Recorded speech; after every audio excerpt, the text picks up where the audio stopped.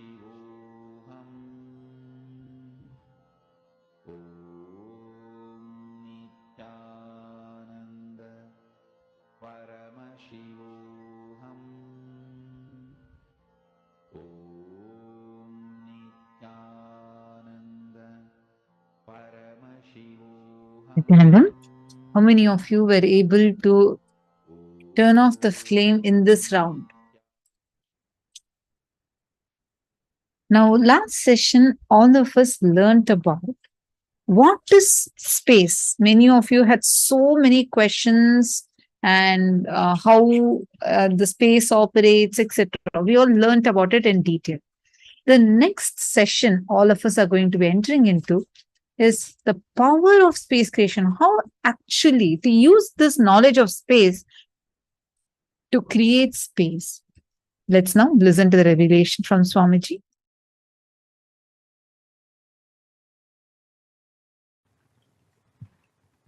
In E equal to mc square, Einstein is trying to maintain the speed of the light as a constant. Listen carefully. Speed of the light or time is not constant. I'll tell you what is exactly constant.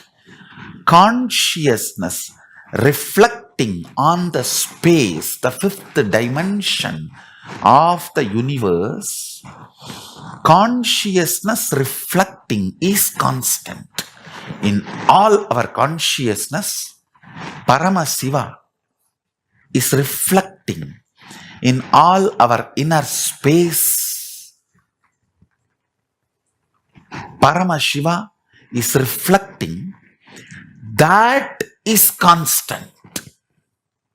Understand? These 5 elements and 5 dimensions are related. Length, breadth, depth, time and space, earth, water, fire, air and space. These 5 are connected. Listen carefully. When Paramashiva, cosmic consciousness, reflects in your inner space, that reflection is constant in all beings. Not speed of the light or time. Time and speed of the light is not constant. But the way superconsciousness, Paramashiva, reflects in your inner space is constant. Means the way cosmic consciousness dances, reflects in your pure inner space. The way Sadashiva dances in your Chidambara is constant. All the beings who feel aham, he exists in that. That is the only constant. Understand?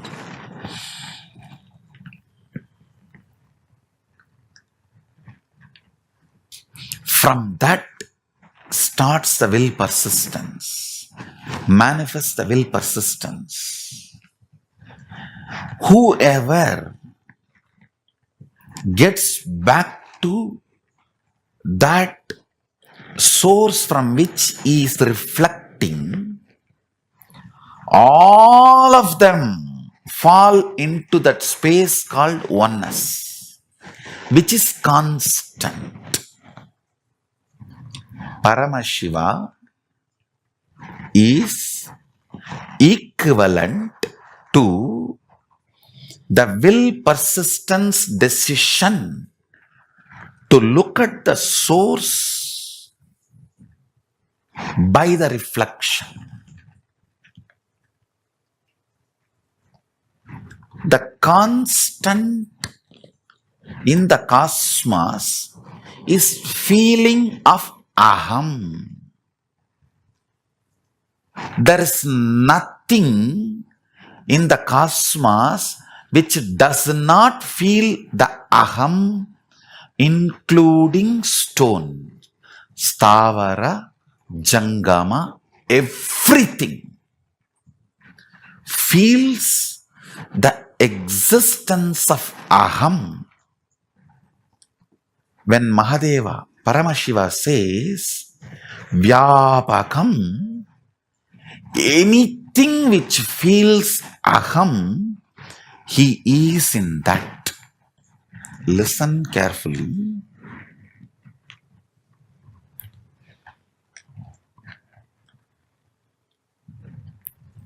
Length, breadth, depth, time, space. The pure consciousness reflects on the space. That reflection is individual consciousness called aham.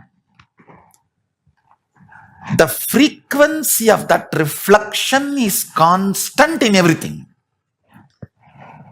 But the side effect of that reflection, will persistence, is not constant in everything. Reflection is constant. Will persistence is not. So based on your will persistence, your life is decided. Are you going to spend 80% of your time in time related, or depth related, or length related, or breadth related existence of you? Neither length nor breadth or depth or time is low or wrong, but you not knowing the source vision, your reality, which is constant and playing in these other dimensions, there is every possibility you will get lost. If you remember your cosmic identity, if you remember the constant in you, which is your Chidambara, where the cosmic reflection Paramashiva, cosmic source Paramashiva, is dancing in your pure heart, Anandaganda, your inner space. Listen, cosmic Paramashiva is like a sun. Your pure inner space, that space, Chidambara, Akasha, Antarakasha, Chitakasha, is like a mirror. That sun reflecting in this reflection is called individual consciousness, Pratyagatma Chaitanyam. That is the constant in all beings. This constant's first side effect is will persistence. That is not constant in all beings. The quality of your will persistence decides whether your life is going to be stuck in time or depth or breadth or length. You remembering which is constant in you and which is not constant in you will not put you in a delusion where you make permanently damaging decisions of your life due to temporary mood swings. Guru is the person constantly resides in the constant and supports your will persistence to get back to your constant.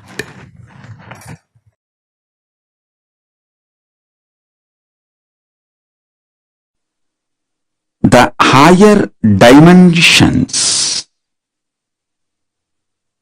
when they enter consciously into the lower dimensions, they manifest as powers. Unexpected positive turn of the events and the reality you experience.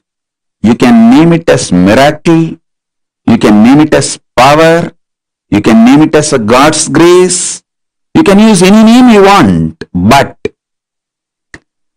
the greater science, the cosmic science is the higher dimensions entering into the lower dimensions. For example, length, breadth, depth, time, space. If the space dimension enters into time, time literally manifests everything space wants. If the time dimension enters into depth, depth manifests everything time wants. Understand? This length, breadth, depth, time, space, all these dimensions are independently intelligent, alive,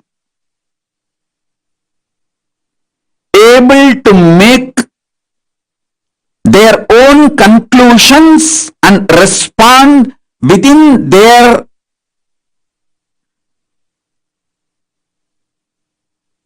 frame and working zone. Please understand.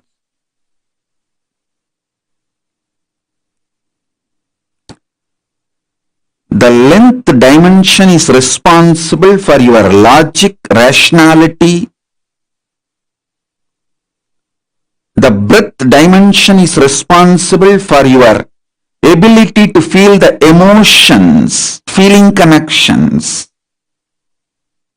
The depth dimension is responsible for you making cognitions, powerful cognitions about life beyond your logic and emotions. So understand, every dimension, when it enters into the lower level dimensions, it manifests intense power. Now, I want you to understand,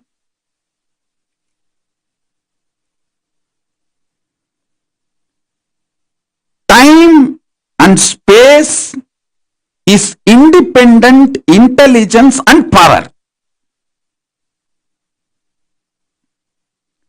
I'll give you simple understanding, very raw, crude, down to earth,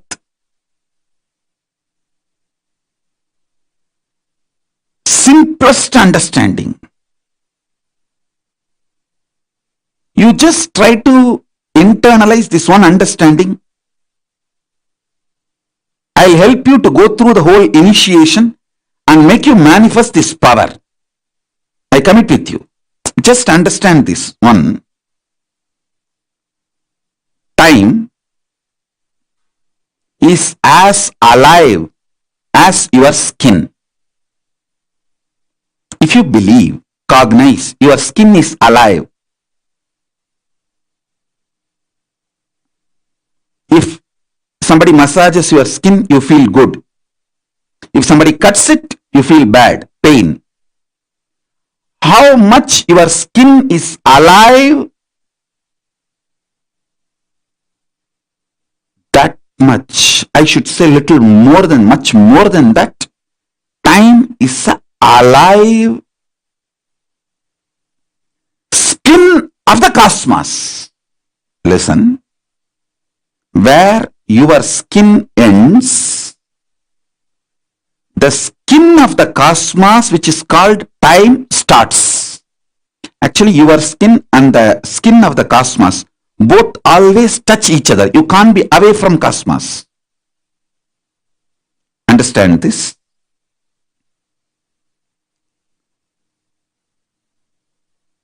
Where your skin ends, exactly that is the spot time starts. Time is the skin of the cosmos. Time is the skin of the cosmos. How you have a nervous system, which passes the thought currents inside you. Same way the cosmos as a nervous system which passes its decisions and thought currents, that is the space. Your skin is alive. Your nervous system keeps you living. The equivalent of your skin for the cosmos is time. Equivalent of your nervous system for the cosmos is space.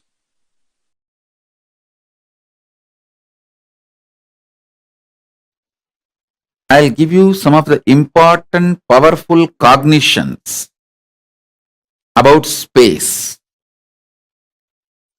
Just if you internalize this, you can use the power of space in your day-to-day life in a very practical way, simple and very practical way. First, space is a living entity. It's not emptiness, it's not dead, it is living. Second, it is very close to consciousness. Third,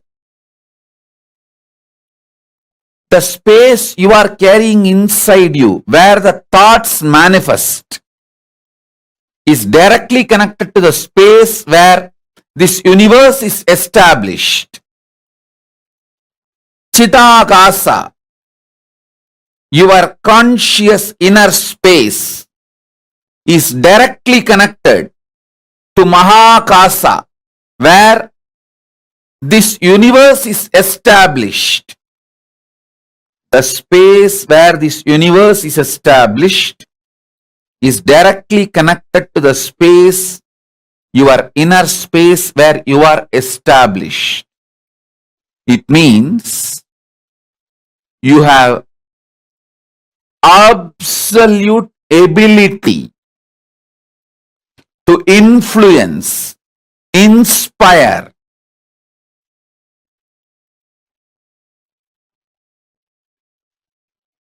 directly intervene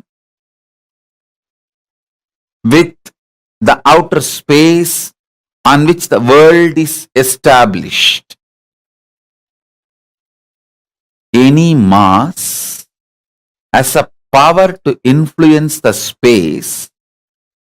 When you are able to influence space through which you can influence anything which is established in the space, and just by sheer power of thoughts, you can raise, lower your mass, through which you can influence the space, through which you can influence anything established in the space. Please understand,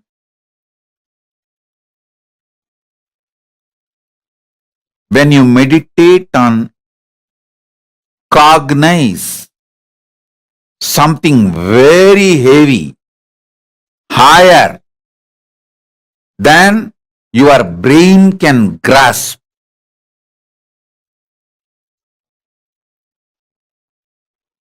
your space becomes powerful. That can influence the space outside, and anything established in the space outside. Thoughts can travel using space as medium.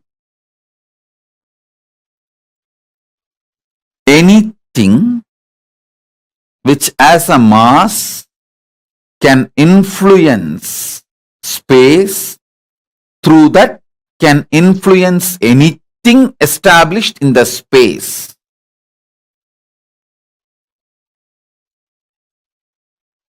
Let me be more clear and straight. Just through your thought, power of cognition, the power of your inner space, Chidambara, you can influence anything established in the space, whether sun or the moon or the universe or the black hole or the Big Bang, anything established in the space can be influenced through the power of your inner space.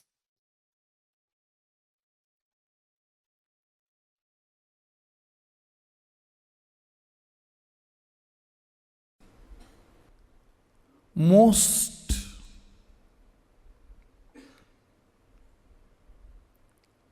powerful, greatest sacred secret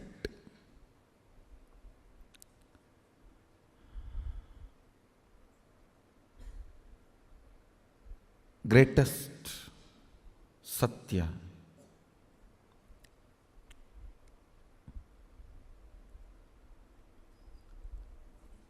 I should say this is the greatest alchemy I can contribute to all your being.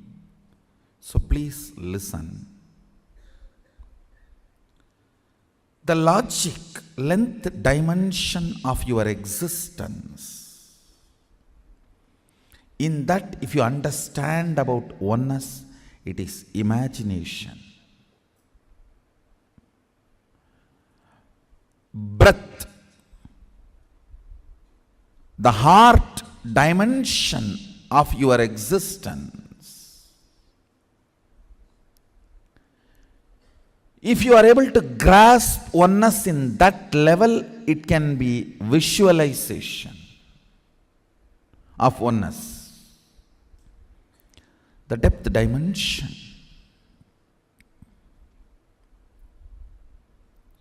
In that, if you can grasp oneness, that will be declaration of oneness.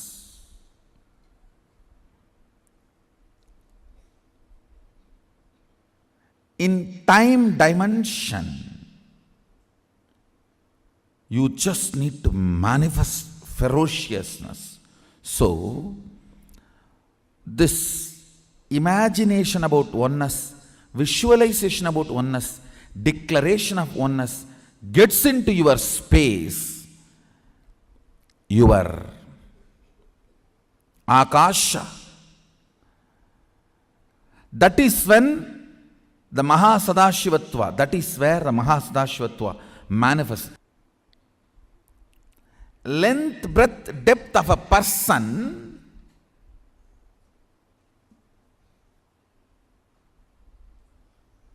is not he.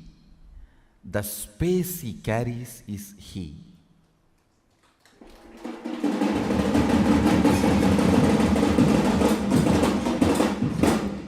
When I say length, breadth, depth of a person, I speak in both the meanings. One, logic, heart and cognition.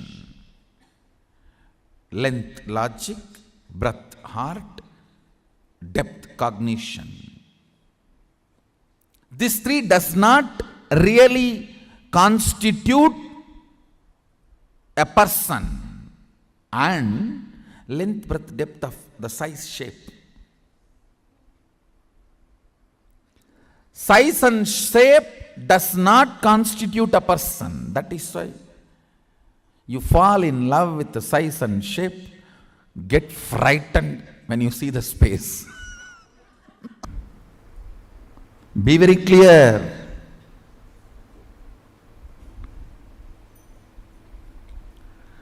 The space you carry, its smell, its flavor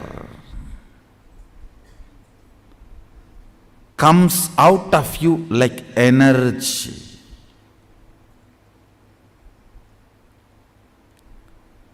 Like energy.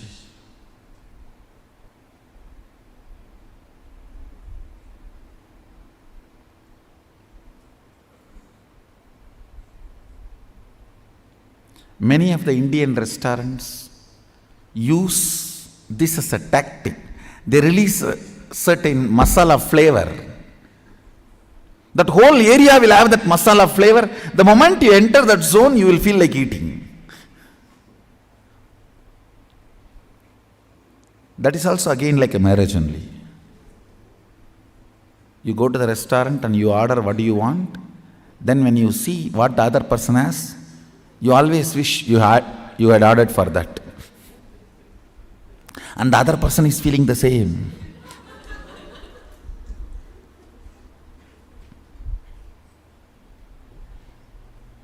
And you can't even exchange the plate, owner will not allow.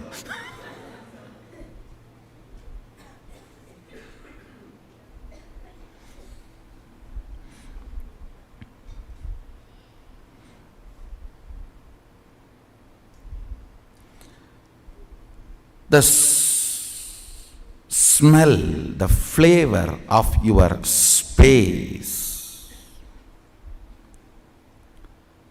The flavor of your space is what I call Shakti. Understand? The explosion happening in your inner space is Shakti. Please listen. This is the good news for you.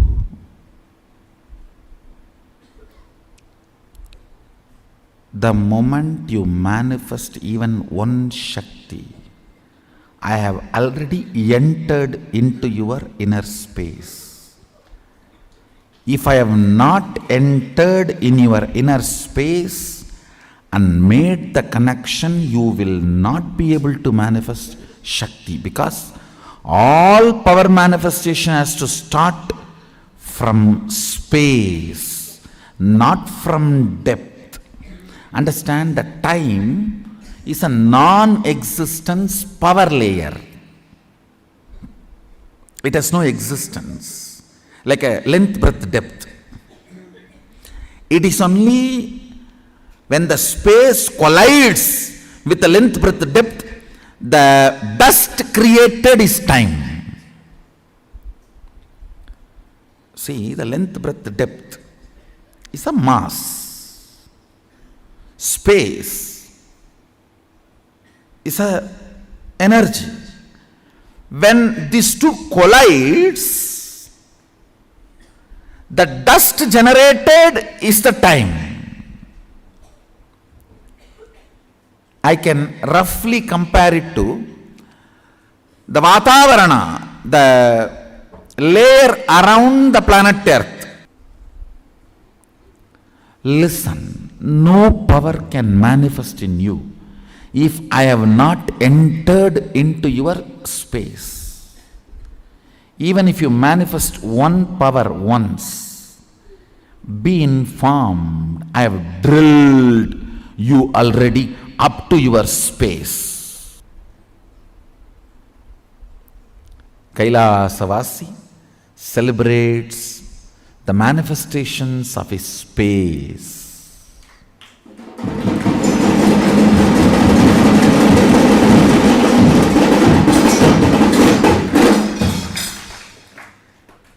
The manifestations of the length, breadth, depth.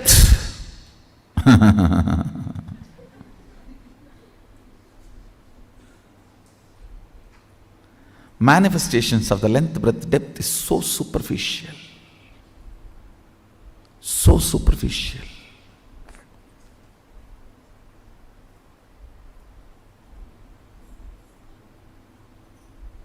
They are not worthy. Manifestations of length, breadth, depth is too superficial. They are not worthy. They are not at all worthy.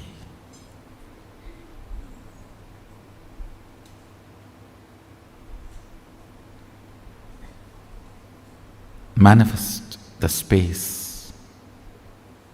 Celebrate your capabilities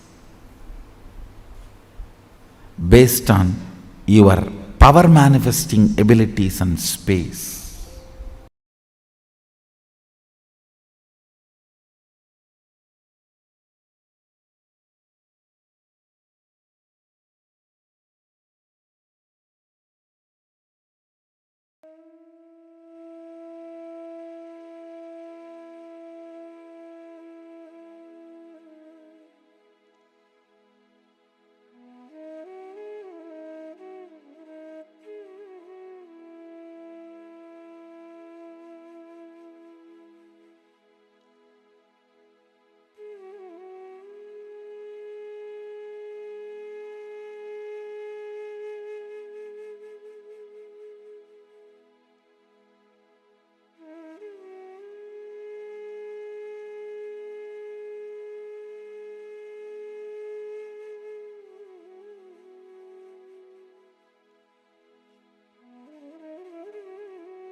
the power of space creation. So I want to explain this to us in detail. And like, oh my God, the revelations, I know it's every clipping of this session, even if you watch it 10 times, like you loop it 10 times and watch it, you'll still feel like, oh my God, there's so much to understand in this, what Swamiji is revealing. Like, I feel like every single clip, every time I listen, especially that last clip as Swamiji is explaining, anything that has a mass has an influence over everything that is established on this in space. So it has influence over space and has influence over everything that's established on space. That amazing revelation. I remember I had watched this one satsang clip. The total satsang's duration itself is only 10 minutes. It was on a Brahmotsavam, Chittare Brahmotsavam time. I think 7th of April last year. Yeah. Where Swamiji was, there was this celebrations going on, and Swamiji had sat and gave the darshan where Swamiji was seeing Devi Meenakshi's procession. And then Swamiji said that I'm in such intense samadhi. And Swamiji revealed this. The satsang duration itself was only 10 minutes. But wow, you could listen to it in loop. Every time you listen to it again and again and again, you will have new clicks.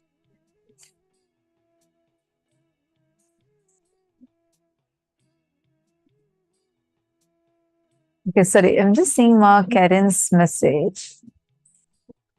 But what if people don't want to be friends and just stay stuck with their own fear without wanting to talk about it or to see it? Individual will, nothing can be done. It is their choice, it is their individual will. All you can do is you can enrich them. Oh, okay. Yes, you can play with nature, but as well as, like, I'm just seeing as you can enrich them and play with them. Yes, that's right. When was this amazing satsang given? As I was saying, I think it's either 7th of April 2022.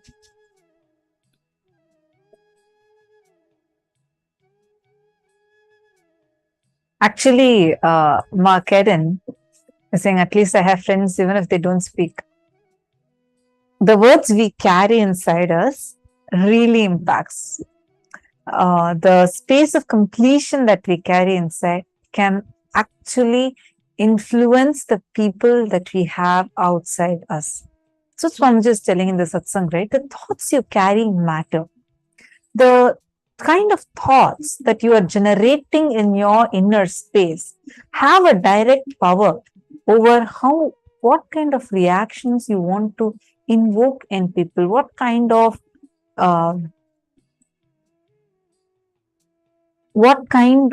cognitions do you want to invoke. You will see this. It's like it has a direct impact. I'll just share one incident with you. I shared this earlier. This is like the first time I got introduced to the science of completion. I wasn't aware of the science of completion when I joined Gurukul, because like literally the day I saw Swamiji, I joined Gurukul, and I had no introduction about Swamiji or the teachings of Swamiji before that. And the day I joined Gurukul, there were like a lot of new kids that had joined Gurukul at that time. So when I was there, so many kids were there. We all were like, many new kids had joined. There's this one girl who was like, I think a year younger to me or 2 years younger to me. And she kept coming and annoying me. And I also started feeling like I started calling her like, oh, you're bullying. I used to keep telling her that word. 3 days passed by, and we both started like like literally fighting with each other. I was 14 years old at that time, and she was, I think, 12 years old. And like we both are completely new. So in Gurukul, otherwise this is not tolerated in Gurukul. You cannot do it. So we both were like like I was constantly trying to move away from her. She used to go away from me. And so I had just joined Gurukul, and I felt so bad that she's behaving like this. So 5-6 days passed, and then one of the Balasans noticed this, and she came and asked me what happened. I said, look at her, she keeps fighting with me, she keeps coming and annoying me, and she does this, she does that. So she asked me, do you know the science of completion? I was like, wait, what is that? So she explained to me what is completion, how to do completion. And she told me that just do this when you're about to go to sleep. Just do this completion process, relive the whole situation and complete inside you. You will see that this whole incompletion will stop.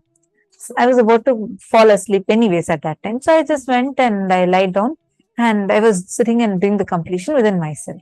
Next morning, we had Rudrabhishekam that morning. And Rudrabhishekam, so we all go to the hall to get some flowers. So I was really getting late and I was rushing. It was early in the morning we have Rudrabhishekam. I think it's about 5 a.m. or something we have Rudrabhishekam. So we all were like getting ready for it. And I was trying to get some more kids also along with me to go to the hall. Usually till that, and I had not spoken to her. Till that point, she was still fighting with me. So we both were in a fighting mode. So we both like not talking to each other. So we went and to the meditation hall, like where the flowers and all were kept ready for the puja, etc. So I'm going there. I don't know why, but inside me, like till the previous night, that whole conflicts and like the inner chatter that was there, it just simply was not there. I didn't have any reactions inside me. I was trying to wonder what's different. I was trying to think like that. So then I went into the hall, and towards the end of the hall, she was standing. The moment I looked at her, I usually feel very like till that point, because the last few days has been a conflict zone. So I will not go near her. And then I felt very happy and I felt very loving towards her. That kid, the moment she saw me, I had not spoken a word to her. I did not go and complete with her. I didn't tell her anything. She just ran and came and hugged me and gave me a plate full of roses. The exact flowers that I love to offer for puja, she had collected and she said, this is for you. I was like really shocked. I thought like maybe did the person who spoke to me, did that Balasan who spoke to me, spoke to her. I asked her, what happened? How come you're suddenly coming and giving me this? Like, till yesterday we both are fighting, no? How come suddenly it changed? She said, I don't know. I asked her, did anyone speak to you? She said, no. I don't know why, but this morning when I woke up, I just felt so complete with you. And I felt like so much of love towards you. So I came first and I collected your favorite flowers and gave to you. I was like, wow, that was my first experience with the power of completion. The thoughts we carry, I didn't have to go talk to her at all. The thoughts that changed inside, when the incompletions inside changed, immediately it influenced the outer space. Its influence was so immediate. The next morning, there was a difference. Ma Vinutha Nagaraj, at what age kids can start completion process? They can start right away. Ma, see, whenever they are able to understand, you have to start teaching them this process of completion. Actually, the Swamiji has given a very powerful, beautiful science of parenting. It's called as N parenting. We used to have this as a program conducted. There are a lot of this N parenting videos available on YouTube. It's called as EN parenting. So you can actually search for those. And because the way we teach completion to kids is completely different than what generally we all learn. Because the way they have their cognitions, and they don't need to sit and do the reliving process. They can decide and get complete. So,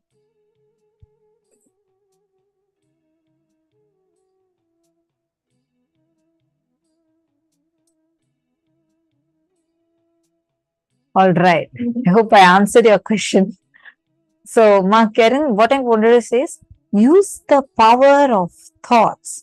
The the conscious declaration you generate inside you can directly influence the things outside of you, whether it is people, objects, things, situation, anything. It will make you such a conscious person, conscious being, that the kind of things you gravitate towards you. Understand how? In our solar system, we have big planets. Based on their mass, the other planets are either attracted towards it or move away from it. All the planets are rotating around the sun because of the mass of the sun, the gravity of the sun. So the planets are gravitating around it. Same way, Jupiter, because of its huge mass, it has a much higher gravitational power than compared to Earth or Mars or Venus, etc. Correct? Same way, the thoughts, what are you empowering yourself with? The cognitions that you're empowering yourself with. Those kind of situations is what you are gravitating towards you. What you're cherishing, that has a direct influence outside, as well as situations you're manifesting outside. All those kind of reactions, situations, everything will be gravitated towards you. And just to see, all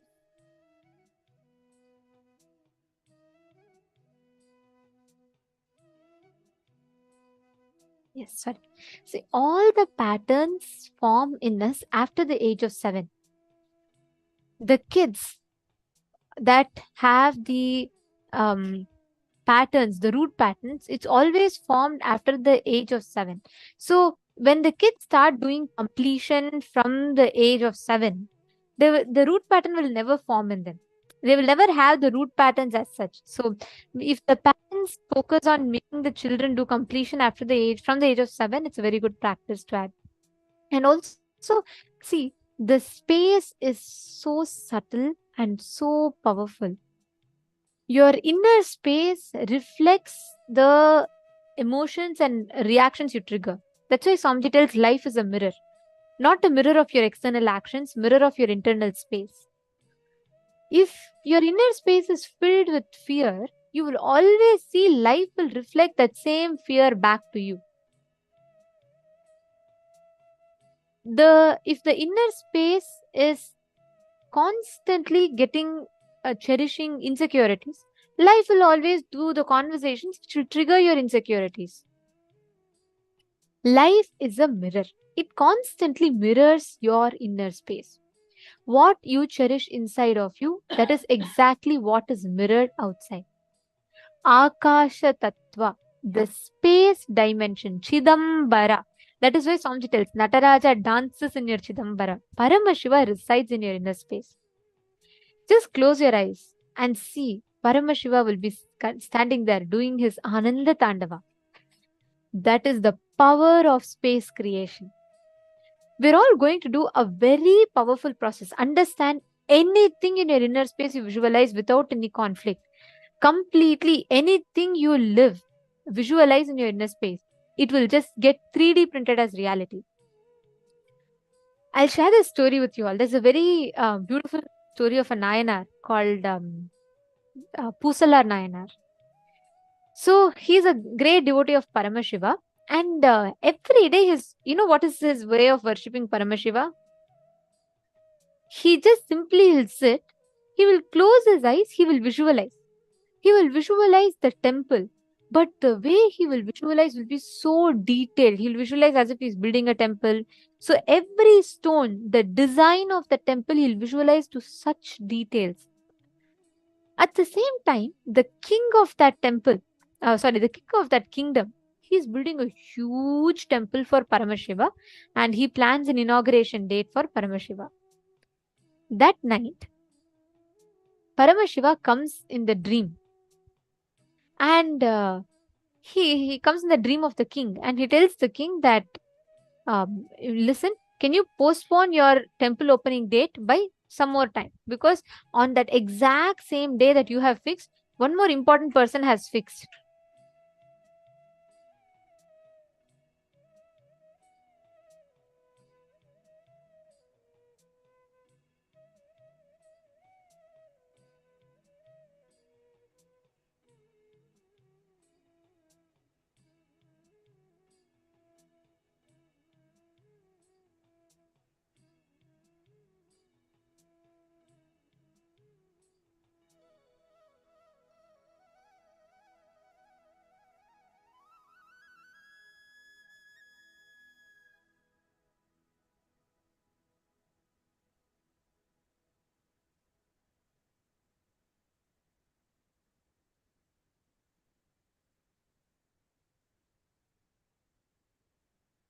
Yes, sorry for the technical glitch. Okay, so what happens? The king and Pusala Nayanar, both of them fix their temple inauguration on the same day. So Paramashiva goes to the dream of this king and he tells, look, someone is building, another person is also building a huge temple for me, and I have to attend that day, the inauguration. So please, can you postpone your temple inauguration? Yeah, Are, in my kingdom, who else will build a bigger temple than me? That Paramashiva is coming and telling like this. Then Paramashiva beautifully tells, hey, he has not built in your kingdom, he has built in my kingdom. The king is even shocked. He's like, okay, Paramashiva himself is telling me the dream. That means I should really go and see this person. So Paramashiva says, Pusala only built. So immediately the king said, come on, I need to go and see his temple. Is it so big? The king starts thinking, he built such a big temple. Maybe the temple is too big and everything. And, he's so wanting to see the temple that Pusala Nayanar built. So what happens? The king next day, he's a king. So he takes his whole paraphernalia. He takes elephants, he takes gold, he takes all the things, and he wants to go and see.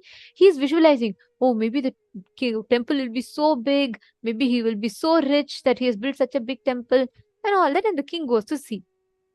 When he goes to the exact spot that Paramashiva told, he neither sees a temple, nor he sees huge house, nor he sees any wealth. He sees a simple hut.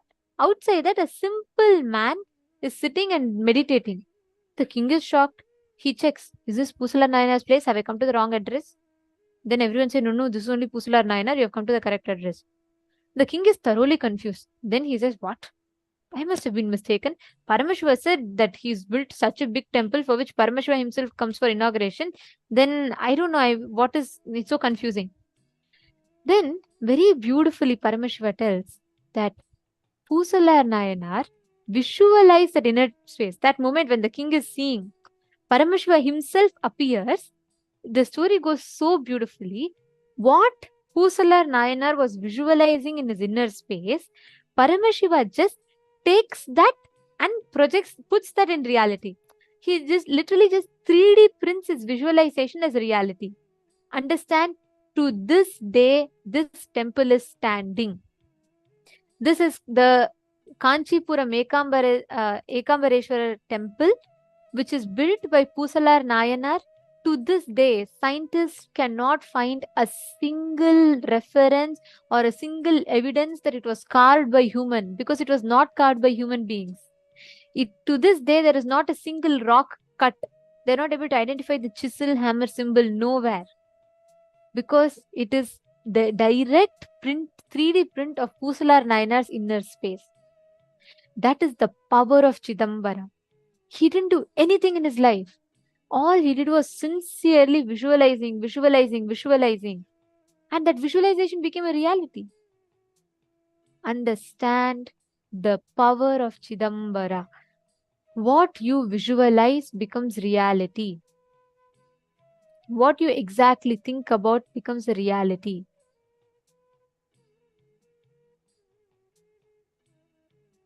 So just understand this.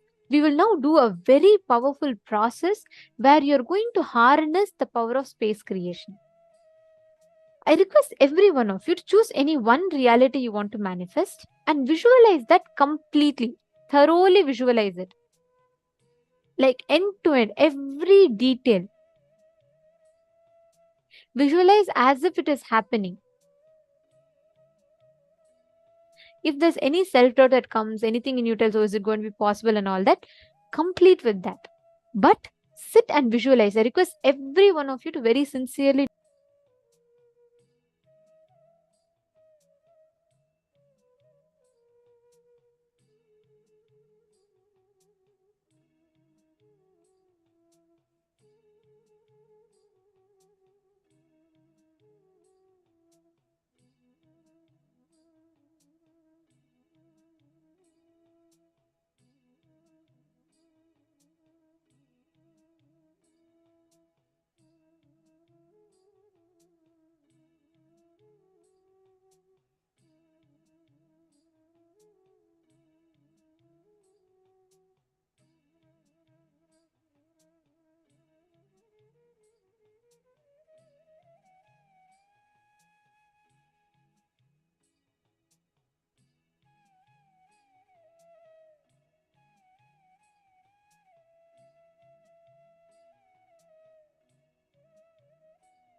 Now, let us all enter into the next section where we understand about super DNA.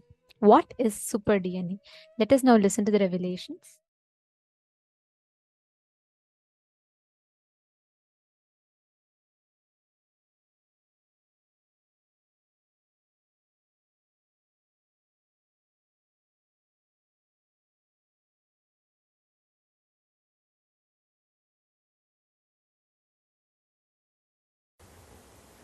I have something about indigo children, so that you understand the super DNA.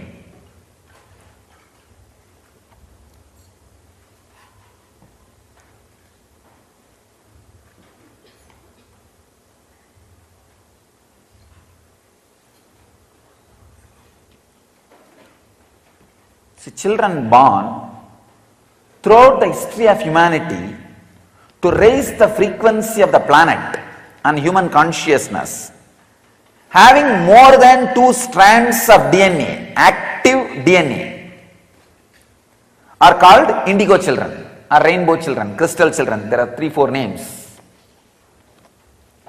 Please understand. Throughout the history, the kids are born. When they are taking birth, something extraordinary is in them. And now science is proving clearly more than 2 strands of DNA is active in them.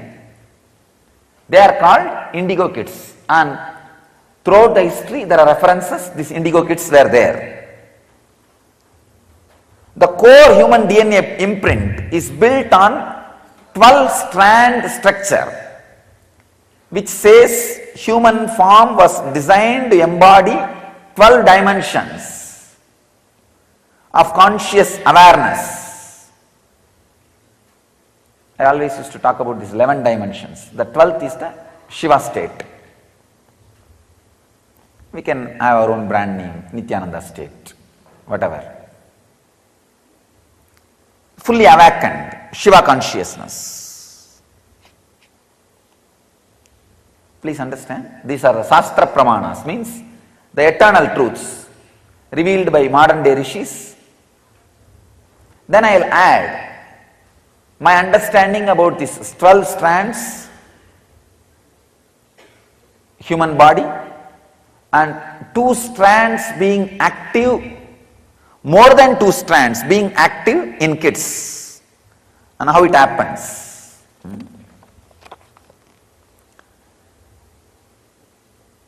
It's from a scientist and researcher, Cheryl Kakshialansa.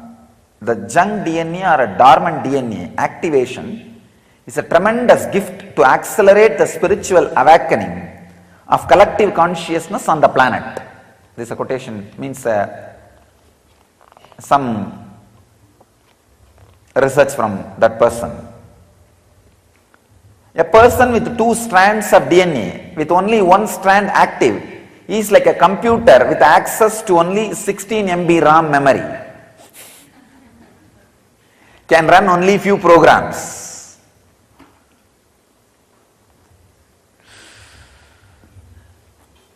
Once the DNA is activated, it's like giving internet connection. You can access anything by intent and intuition. Please understand, these are not my words. These are the collections from different researchers and discoveries. The dormant DNA activation level controls your frequency. Every time when a DNA is activated, you download higher consciousness from soul, identity, and attract people, places, events of similar high frequency. Again, it may look like my words, it is not my words. What I am going to add is my words. These are exact quotations I am reading out from different scientists and people who are specialists in this field, researchers. DNA activation not only has an effect on the individual, but this change will affect the individual's ancestors, 3 to 5 generations in the past as well as 3 to 5 generations in the future. This is one of the important revelation. In the Sannyas Upanishads, there is a very clear mention. If one person takes sannyas and elevates his consciousness, sannyas is nothing but awakening the different layers of your DNA. It says very clearly, Munned Janmatirkum, Pinned Janmatirkum, Piravikadan Tirthan, Beramagan, Nittargadan Sannyasi. It's the exact translation I am giving you from the Tamil Vedantic scriptures, like Kaivalya Navanitam in all these literatures. So that says, when somebody takes sannyas and raises his frequency, please understand, not the after 7th generation of you. Don't think only the after 7th generation, not just after 7th generation, before 7th generation, who passed away, who left the body, their frequency is raised. In Vedic tradition, there is a story called Bhagirata story.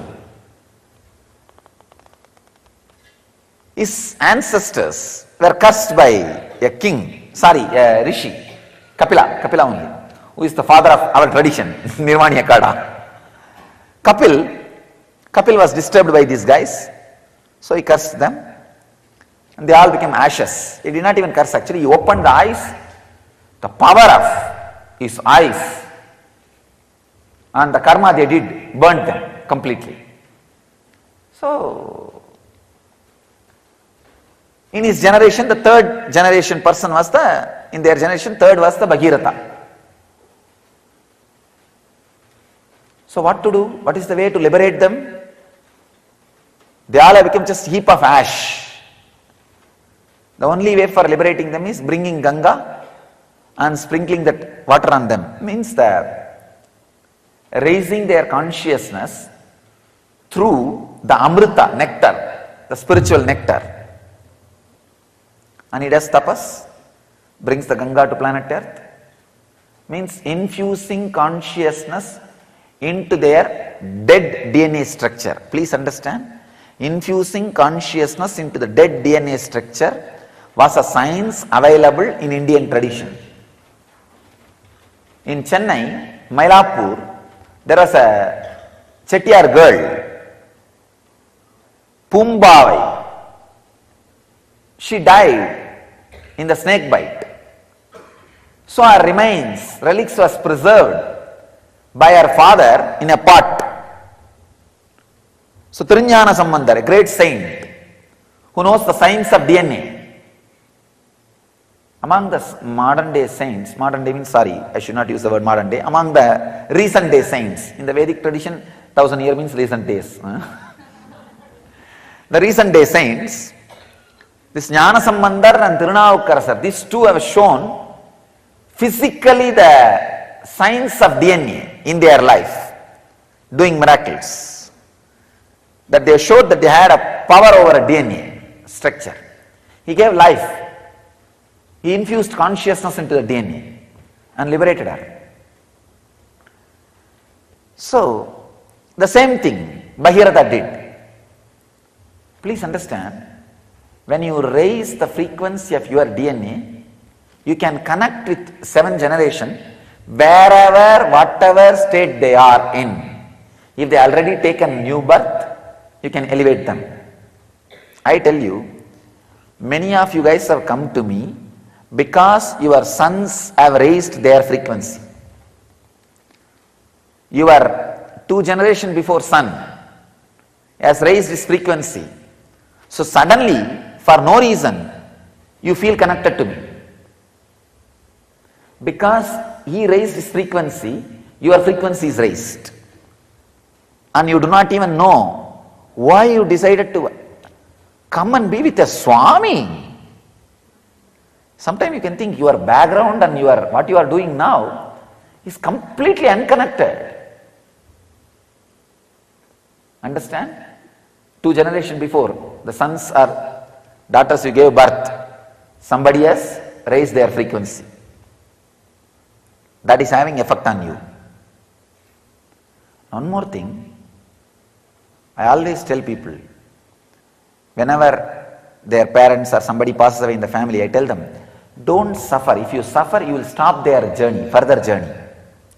You will not give them beautiful farewell. Because Whether you like it or not, want it or not, our biomemories and DNAs are interconnected. Thoroughly interconnected. Thoroughly interconnected. Our biomemories and DNAs are interconnected. You can see. I have seen in my experience many times with many disciples. If the father or mother passed away, even though they are not physically attached, psychologically attached, suddenly physically they will be down. And the suffering and pain will be there. Because the biomemory is down. Biomemory is down. So, if you elevate your consciousness, naturally like Bhagirata, you will infuse life into the DNA structure of your ancestors and raise their very frequency. If they are in Pitruloka, you will promote them to a higher level. If they are in Bhuloka, you will elevate them to higher consciousness. Wherever they are, see, it's like when you beat the water, both sides, the water will splash. Same way, when you beat the consciousness and raise yourself, not just future, even the past will be raised. Because, one more thing, unfortunately you can only see future. You do not have the energy to look into the past, but I can see past. That's why I am telling you it is possible. It is possible. It is just possible.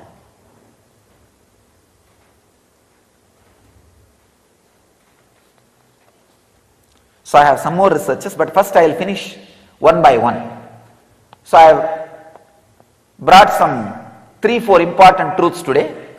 I will first talk one after another. First thing, children born throughout the history of humanity to raise the frequency of the planet that have more than 2 strands of active DNA. They are called indigo children. Fortunately,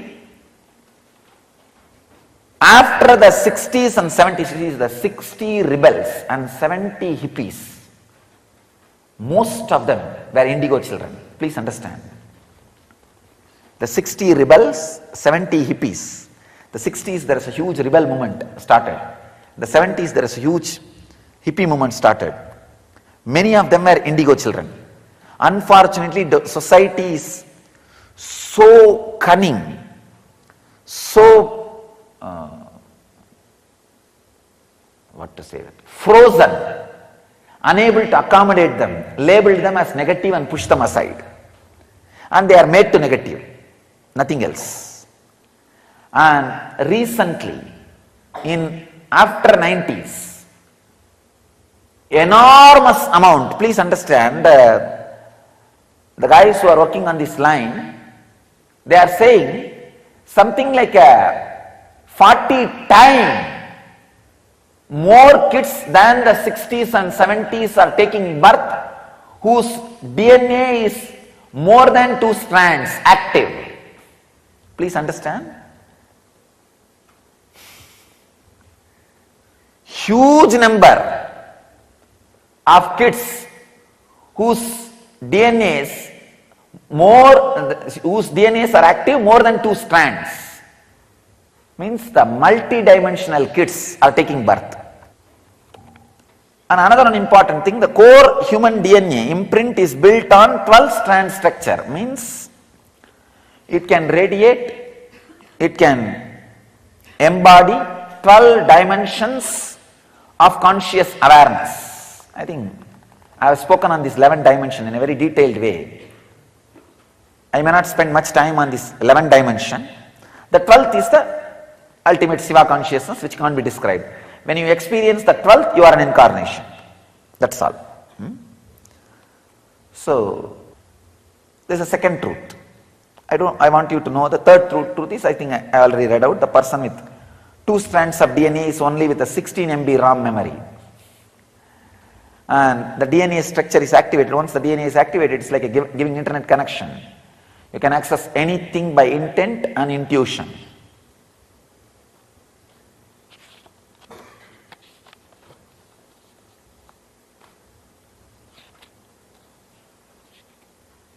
So all other things as I read out. First I wanted to explain how to, because that is my unique thing. How to activate more than one DNA strand in you. Because most of the human beings have only one DNA activation. When you become a seeker, ready to take the risk of renouncing the sensual pleasure for something which you don't understand, the second DNA gets awakened. Second strand DNA gets awakened. Practically all of you, second strand DNA gets awakened. Because even for 1 month, if you have just 2 meals and taking bath twice a day and not having sex for something which you are not really tangible enough now. See, at least none of you have any tangible idea why you are doing that. Maybe you have the trust over Apta Pramana. Oh, if this guy is enlightened and this is what enlightenment, I would like to have it. That's all. That's all is the reason why you are eating twice a day and taking bath twice a day and abstaining from the sex and abstaining from all pleasures and everything. So this proves very clearly your second strand DNA is already awakened. How to awaken the next level strand DNAs? Understand?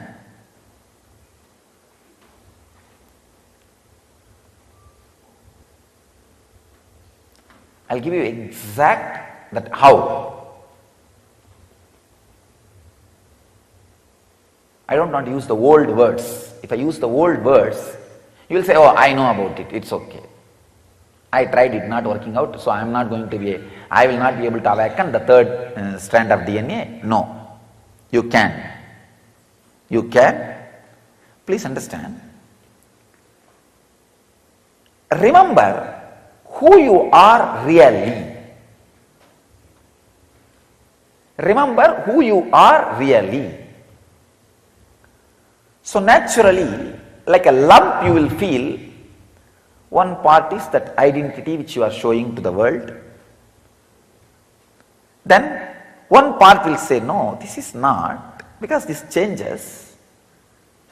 I myself can convince myself to change the identity which I am projecting to the world in half an hour and can change it into another one. Is it not?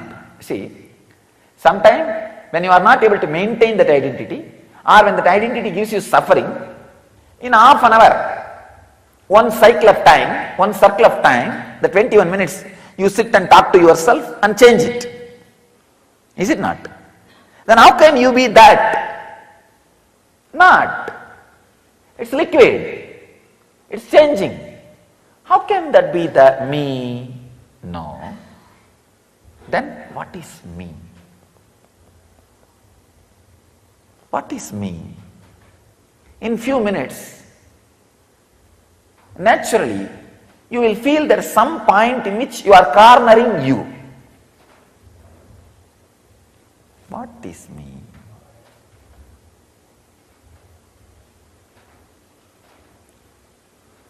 A kind of a silent awareness for a few seconds. Then what will happen? Because you are not able to be in the pressure of cornering you, it just gets bumped. It goes away to some subject or object, or it goes away something, and this idea gets lost. Means the third DNA, third strand DNA you are touching, but it is kicking you back. Hey, get out, don't come here. I am not interested in waking up now. I want to sleep a little more time. That is where you need seeking. Telling, no. I am not just going to build my body, I am going to build my DNA structure. I tell you, with seeking, do weightlifting.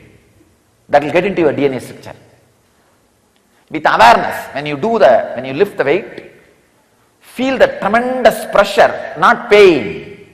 Understand, when you are with awareness, it will never be a pain. It can only be called as pressure on your muscles and system. With that heavy pressure, but decide, no. I feel by this lifting, I'll change my DNA structure because Swamiji has told I am going to do that.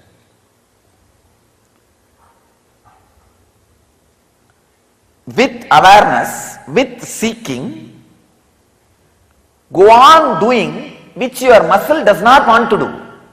First step, see who am I. The lump of the identity and lump of the identity which negates the identity. These two are you as on now. Please understand. If I use the example of this apple, this part which you are seeing is what you are showing to the world.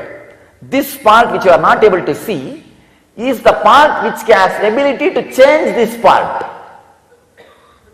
You understand? When this part has some suffering, or when this part is not trustworthy, this part takes over and changes this part. You understand?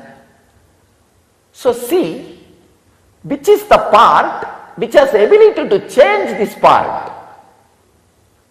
So you will see this part, the unknown part of you, has the ability to reason with this part and alter, transform, change within 21 minutes. That is why you are able to get out of depression or get into depression. The possibility for getting in or getting out exists. Because there is some part of you which has the ability to change what you think as you. You understand? So now, if that can be changed, how can that be you? No, it cannot be. Is it not? Then dig, who is that me? Who is that me? Whenever you are thrown out, again without repenting, dig. With intense seeking. No. I am clear. I am going to awaken the extra higher strands of DNA. If you feel no, that is not that inspiring. Who knows what is 12 strands, DNA and all that. Then at least see, here is a person whose all strands of DNA is awakened. What game he is playing, what life he is living, how he is. Then take this as an inspiration and push yourself. That's all. I tell you, intense seeking simply awakens at least 4 to 5 strands of DNA. Nothing else. Nothing else. You don't need any sadhana. Just intense craving. See, the intense craving suddenly makes this apple grow into 3-4. It's like that seed becoming a simply 4-5 apples. Like one stem cell becoming 2-3. Same way, it just becomes many. So slowly the identity which you are showing becomes a superficial small part of you. It is no more half of you, it is half of you. Not half of you, it is half of you. Understand? It is not that I do not have identity which I am showing to you all. It is not half of me, it is half of me. The identity which you are showing to the world, if it is half of you, you are man. If it is half of you, you are God. It's not that that will not be there in you, but it will be half of you. Biggest job, I can say biggest job on the world, on the planet Earth, is keeping the seeking alive in people. I tell you. God assumes human body only for this job of keeping seeking alive in human beings. Understand? It has 5 jobs. ஆக்குவாய் காப்பாய் அழிப்பாய் அருள் தருவாய் போக்குவாய் என்னை புகுவிப்பாய் இன்றொழும்பில். 5 job: creation, maintenance, destruction, putting people into Maya, illusion, and liberating them. These 5 jobs. First 4, creating, maintaining, destroying, and putting them into illusion. He does not need to move his butt. He can just lie down, Ananda Sayana, and he can be in Yoga Nidra. It goes on. Nothing needs to be done. And he can be in Samadhi in Kailash, or he can be in Yoga Nidra in Vaikuntha. No problem. It goes on. But to keep seeking alive in human beings, he has to assume human body. Understand? Then most difficult job on the planet Earth is keeping seeking alive in human beings. Understand? Keeping the seeking alive. One more thing. Whenever you feel the seeking has dried up, don't worry. The next strand of DNA is getting awakened. You are progressing. Don't think my 3 years life is wasted, 4 years life is wasted, 5 years life is wasted. No. Next strand of DNA is getting awakened. How can something be wasted? Understand? Very beautifully Shankara says, even one sloka of Bhagavad Gita chanting, little Ganga water drinking, once casually saying Krishna Govinda cannot be wasted. Even that cannot go as waste. Then how can so many years meditating or practicing or being around the master can go waste? No. Next strand of DNA is getting awakened. That is why the dry land. That is why the dry scene. Usually after the 5-6 strands of DNA awakened, next DNA awakening will not be painful. That is what I call enlightenment. You understand? Usually for a normal man, I can say 6 strands of DNA. But till the 6 strands of DNA, when you cross every strand, you will always look back. Means, oh, am I doing right or wrong? It's painful. I think I am wasting time. Why not get married and suffer? Sorry, get married and be happy. At least when you think, that's what you think. Or why not do this? Why not do that? It's almost like you are being pushed to the wall.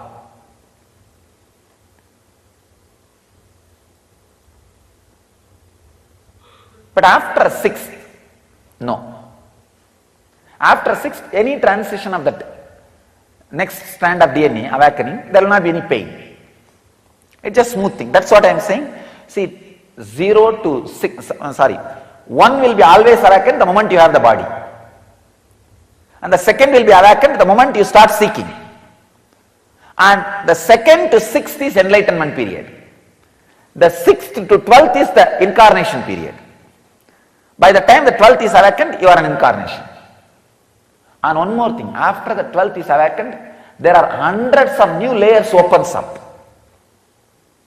That is what, the new layers when it opens up, that is what is Puranavatara. Means that so many different truths and revelations constantly being revealed to the world. Constantly being shared to the world.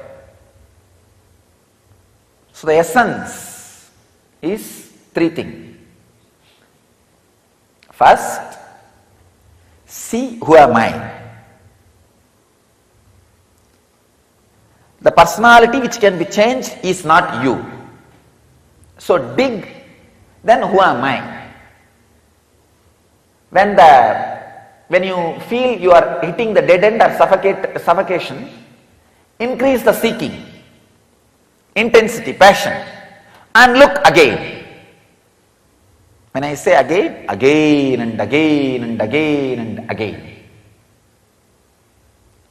till you awaken the next strand of DNA, next strand of DNA, next strand of DNA.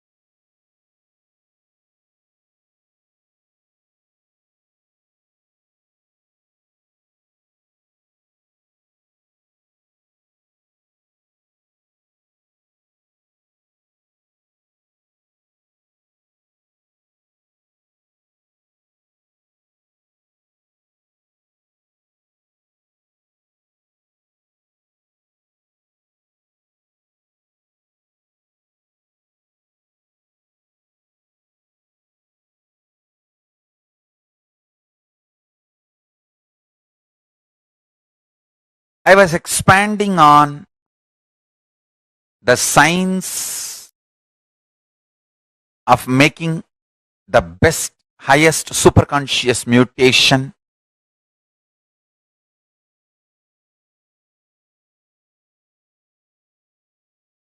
as Paramashiva gave this science to Devi and Devi brought to planet Earth in Kanchipuram and started manifesting it. What I am saying is the ultimate truth from Paramashiva directly. Understand? The strands of DNA, components of DNA is kept together through sound. So, if you want superconscious mutation in you, the sound through which your DNA is kept together need to be dismantled and the ultimate sound need to be inserted. Understand? You need to disconnect the threads with which your consciousness and DNA is bound together and alter the connecting point, the sound, into highest possible sound. What kind of a sound is used to bind your consciousness and DNA strands together? That decides what kind of a powers you are going to manifest and what kind of a life you are going to have in your body. I'll repeat.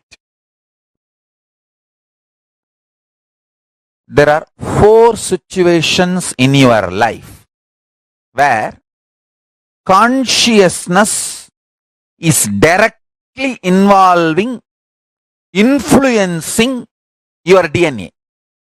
When you are hungry, when you are angry, when you are lusty, when you are about to fall sleepy, too tired, just want to get lost, withdraw. These 4 situations, your consciousness directly influences the DNA. The door between the consciousness and DNA is open. During these 4 situations, if you use these 4 situations, you can detox, remove all the unconscious ideas, words you stored inside you, and you can pull them out at Mahavakya. Powerful sounds, Mahavakya, inside you. Listen carefully. Listen carefully. I'll repeat.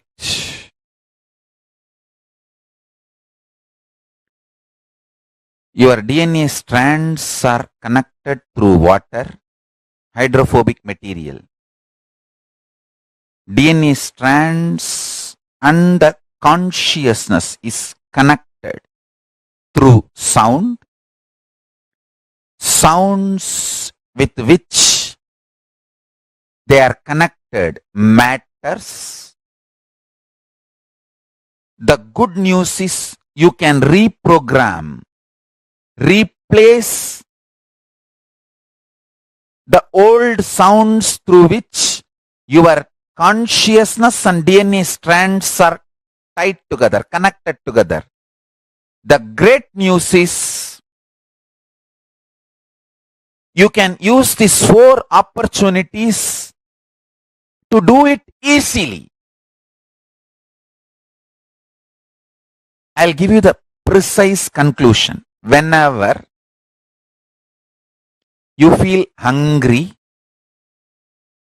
angry, lusty, sleepy, intensely reverberate your whole being with Mahavakya Om Nithyananda Paramashivoham. With the decision, let my being, let my consciousness manifest itself through my DNA using this Mahavakya as connection point. Let Mahavakya be the connective point. I tell you, immediately you will experience Kailasa. This Mahavakya is directly from Kailasa. Understand? Your life is all about what kind of a connection your consciousness and DNA has. That's all. Chit Jata Kranti. Chit means consciousness. Jata means DNA. DNA is the closest matter which can have connection with consciousness. Chit Jata Granthi. The knot between the Chit and Jata. What is the material with which that knot is made? That sound. Sound is the material with which that knot is made. What kind of a sound made that knot? Listen, I'm repeating. If Mahavakya is the sound with which Chit and Jata is connected, you will have ultimate superconscious mutation.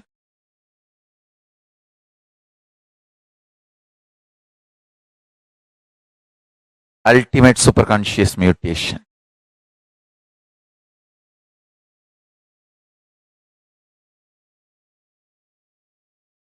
I am telling you. See, I had a guru. His name was Narayana Swami Tata. He's an adept in the science of Aushadha, medicines.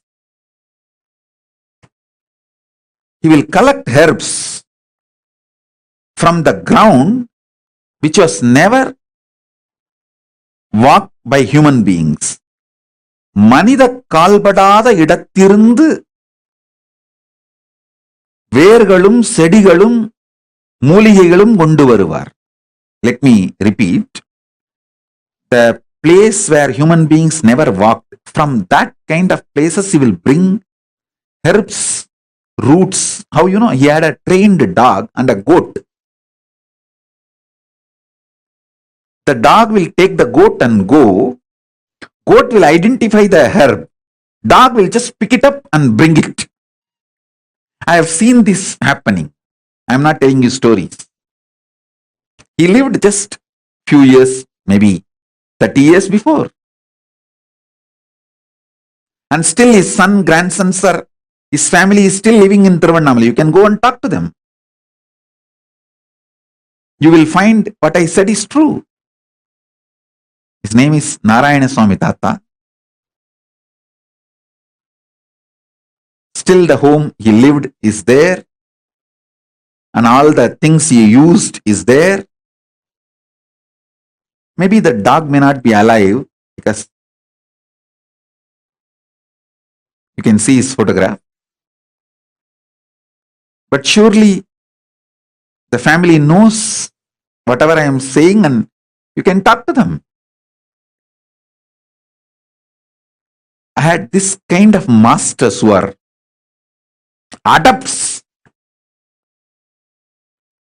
He told me once, when he was making the Aushadha,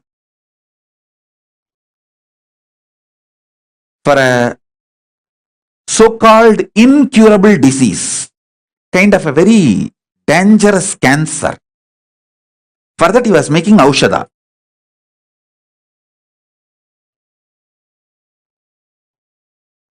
He collected too many things from too many sources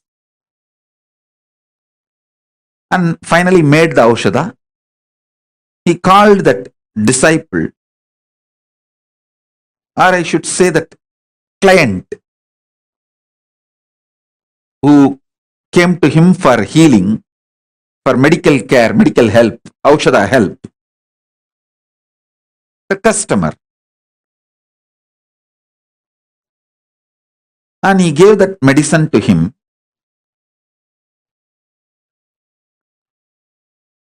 Asked him, eat this medicine every day, once a day, for next 42 days. He prepared that medicine with a lot of difficulty. Third day, that guy came back saying that somebody in the home unknowingly threw that whole packet into the river. Without knowing that it is a medicine, they just threw the whole thing while they were cleaning the home and put it in the river. Nearby small stream where they dump all the unwanted things. Surely it is very difficult to do the medicine again. I was wondering how he is going to solve, how he is going to help this person to get out of the cancer now, because making the medicine again, collecting the whole items, almost impossible. All he did, he called that person, made him sit next to him and told, this simple process, whenever you are feeling hungry, do japa of this mantra. I tell you, I know it is very difficult for you to believe. Maybe the power of his initiation, his words, energy. He said, whatever I made as Aushadha, your body is capable of producing it when you add consciousness to your hunger. I tell you,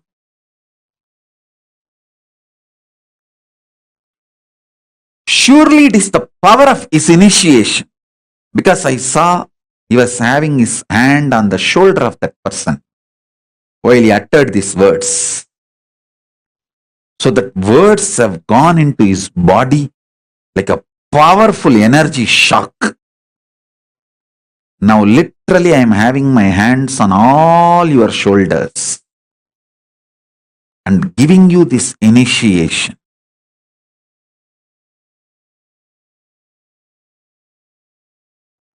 Whenever you fall for someone, you are in deeply love with that person, the human being, the person for whom you fall for, you are in love, that person takes you for granted.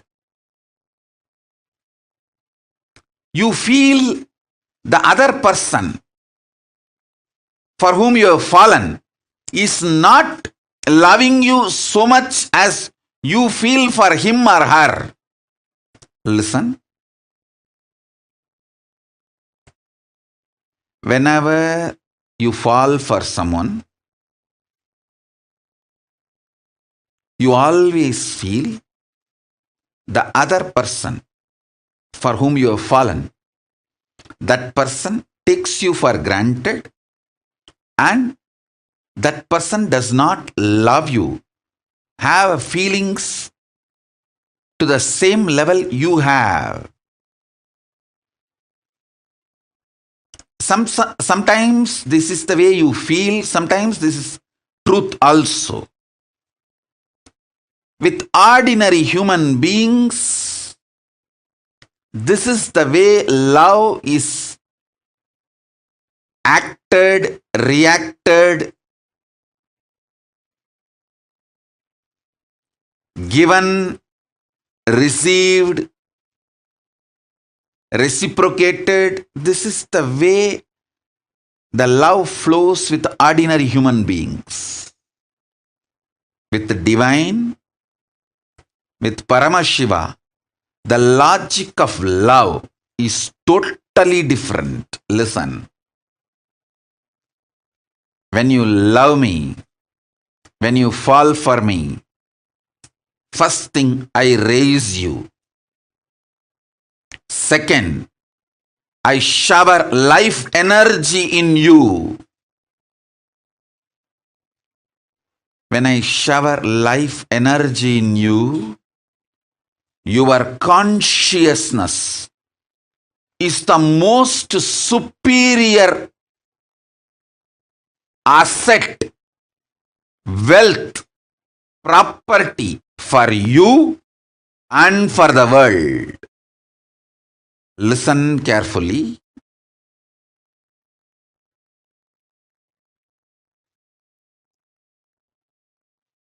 I'll tell you one small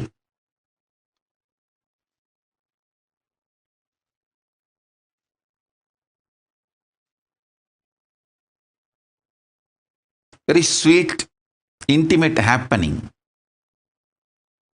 between me and my Guru Arunagiri Yogeshwara. I carried food for him one day and he was eating. Few food parts fell from his mouth with his saliva by mistake when he was eating with the hand. I just took that.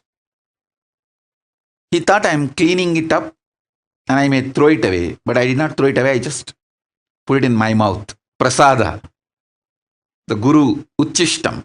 Guru Prasada. He smiled at me. I still remember. He said, now this body, showing my body, has also become precious asset for the world. It will do a lot of good.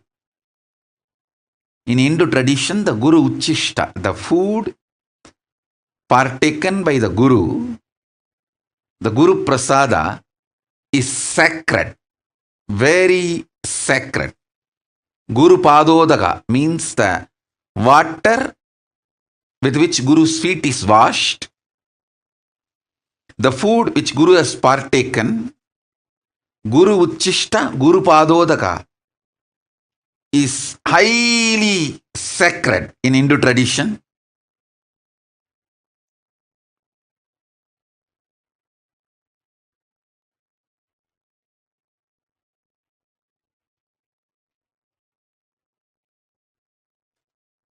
He said, just that little Uchishta which I took,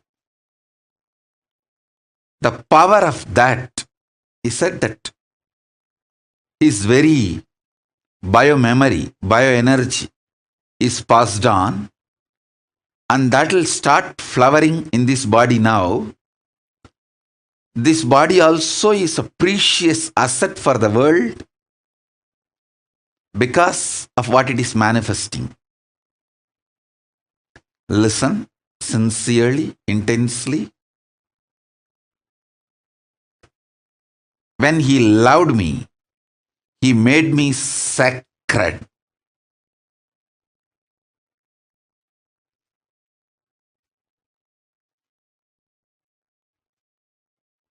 When I fell for him, he raised me and he made me sacred by showering his love on me. Listen.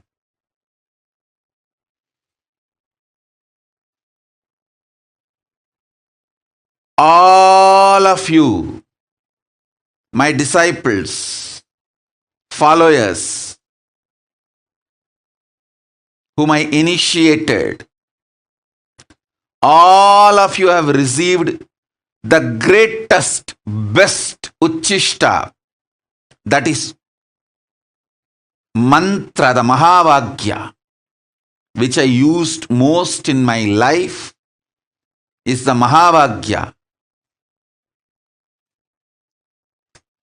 the mantra, if you have received, you received the best, greatest uchishta from me.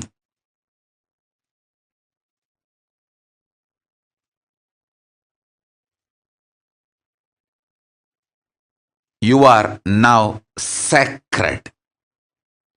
Your consciousness is needed for this world. Each of you meditating, living Veda Agamic lifestyle, living enlightenment not only helps you, it helps the world to sail through this pandemic, this pralaya.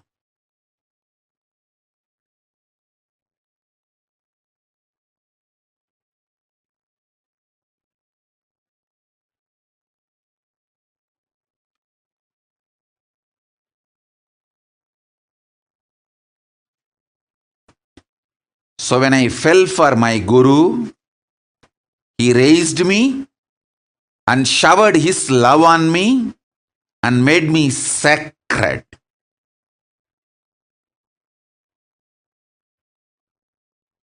He did not take me for granted. Same way, I want to tell each one of you, I don't take you for granted. When you fell for me,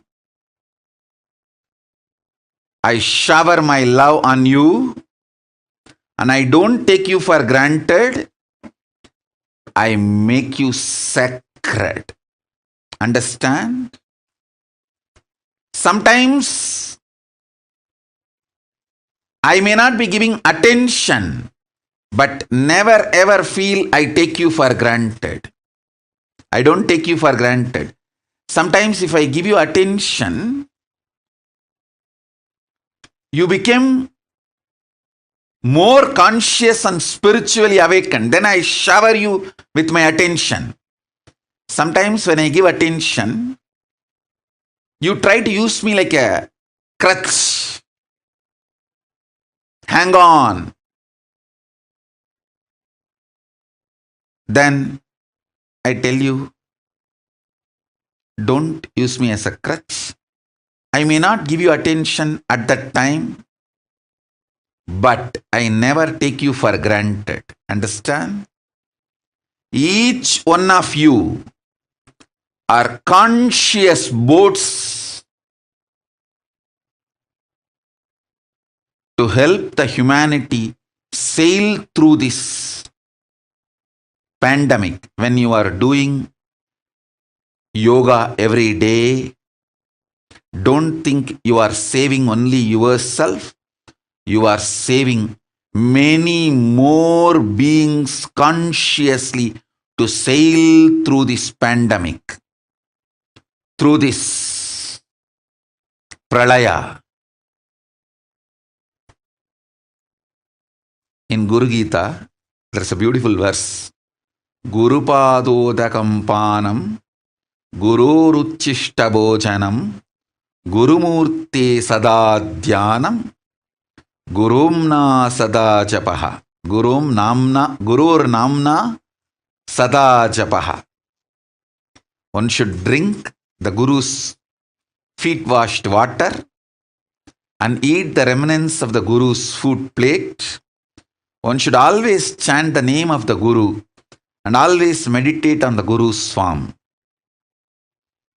Guru Padodakam Panam Gururuchishta Bhojanam Gurumurte Sadadhyanam Gurur Namna Sada Japaha.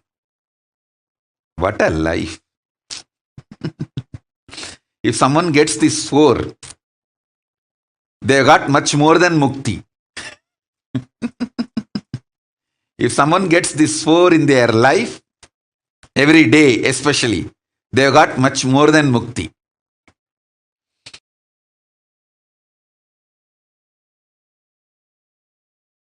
Just remember this one powerful cognition.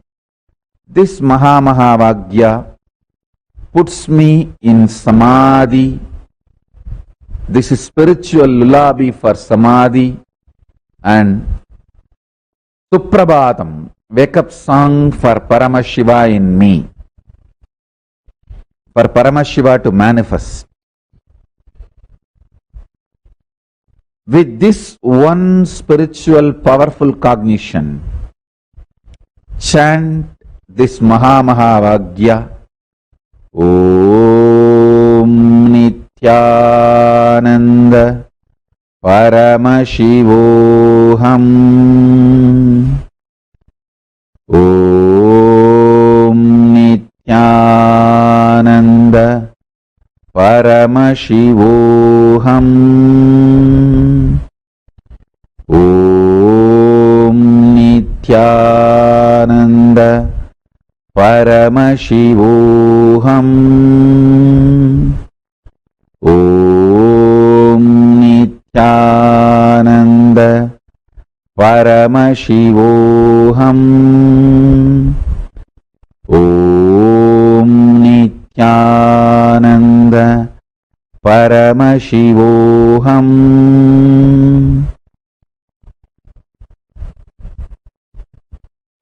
I have also implanted the bija mantras, all the 54 sounds. Some of the Sanskrit scholars may think, oh, it's only 51, some 52. What does he mean by 54? Please understand. Many people think Sanskrit has only 51 akshara. Some say, no, it is 52. But I tell you, 54. There are 54 bijas, powerful seed syllables. I have embedded them into this Mahavakya and has manifested the various versions of Mahavakya, which I will be sharing with all of you in further satsangs, like Om Nithyananda Paramashivoham. When the Devi Bija, Parashakti Bija is embedded, Om Hrim Nithyananda Paramashivoham. When Ganapati Bija is embedded, Om Gham Nithyananda Paramashivoham. So with each bija mantra, this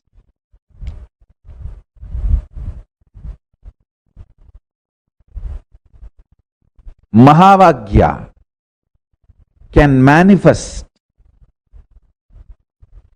various different powers intensely, immediately, just with the Maha Pranava, Om. It can manifest everything. With the specific bijas, it can manifest those specific manifestations immediately. One more thing, listen. When I said there are 54 sounds, there are some sounds which can never be written, which can be which can't even be uttered. It can only be manifested as a vibration. It can be transmitted from guru to disciple. That sound is called Anahata Dvani, uncreated sound. Uncreated sound. Ahata means two objects hitting.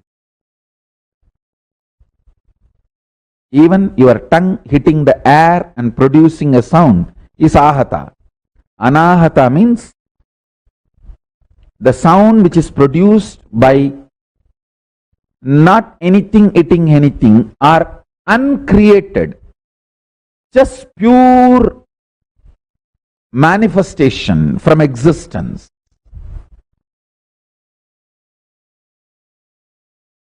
The process we are going to do now is called Chit Jada Grandhi Vedana. Means you are combination of pure consciousness and patterns. Your patterns are no independent life. They can become alive only if your consciousness is in the body. Am I right? Can you continue to smoke or struggle with your anger if you are dead? So only because of your consciousness existence, because of your consciousness, your patterns are empowered. Same way, you don't exist just as a consciousness, patterns. Even you seeing you and me are different is a pattern. You and me are separate is a pattern. So still the patterns are there. It means as on now the reality is you are together. You are totality of consciousness and patterns. As I said earlier, I cannot complete your patterns layer by layer, one by one, but I can put fire on your patterns. That I have a freedom. But as an enlightened ethics, I cannot complete your pattern. It's your free will. But I can put the fire on the whole thing. Means I can use my presence to create a distance between you and your patterns. Chit Jata Krandi Betana means cutting the knot which connects your consciousness and pattern. Most of the successful leaders experience this Chit Jata Krandi Betana. Only then they can handle the stress or the responsibility of others.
the DNA, is the closest matter to our consciousness. Swamiji revealed one of the most powerful signs in the session, right? Our DNA, the DNA is called as Jata, matter. Consciousness is Chit. Now, the DNA, which is the closest matter to consciousness, is tied together with consciousness through sounds. DNA is a hydrophobic material. And DNA and consciousness are tied together with each other using the sounds. All the sounds that we utter, all the sounds that we talk, hear, all of the sounds that we cherish inside us. The words, the thoughts, the kind of conversations you cherish inside you, they become the sound that bind the DNA together with the consciousness. We all have a lot of chaotic sounds in our inner space and unconscious words that we cherish inside us. We all learned about the Akasha Tattva, correct? Swamiji was revealing to us about how we can harness the power of words. Now, this process, today we're all having an exclusive special initiation where Swamiji is going to be initiating us to harness the power of space, where Swamiji is going to be removing the granthis, the knots, and Swamiji is going to be replacing that with the conscious sounds and awakening our DNA. And today we had also invited the people that want to get healed from any kind of genetic disorders. And many of you have also invited your friends and family members to be a part of this. If any of you have not yet invited, we request you to immediately tell them to join now, because now in just a few more minutes, we are going to be having the live darshan starting. So make sure that they are not missing out on this. So please do invite your family, friends, whoever is not here to immediately join. Like all of us have been learning, right? How the DNA, which is the most like our literally the subtlest component of us and the closest component to consciousness. The most smallest part of our body, or the unit of our body, is DNA. And that's the closest to consciousness. Today's Swamiji is actually working on that. Anybody here who are waiting to request healing for your any genetic disorders, either you or your kids are having, and you are here to receive healing blessings for that? In case you're here, please do let us know, because you can request healing for it today from Swamiji.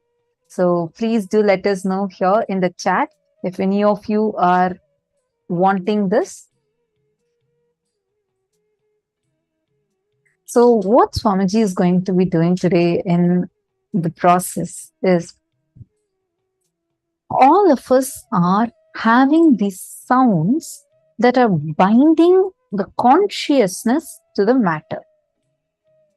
How DNA strands are held together by hydrophobic material. We learn about this. It's called as ATGC, genetic codes. We learn how these hydrophobic materials are binding two DNA strands in a double helix structure.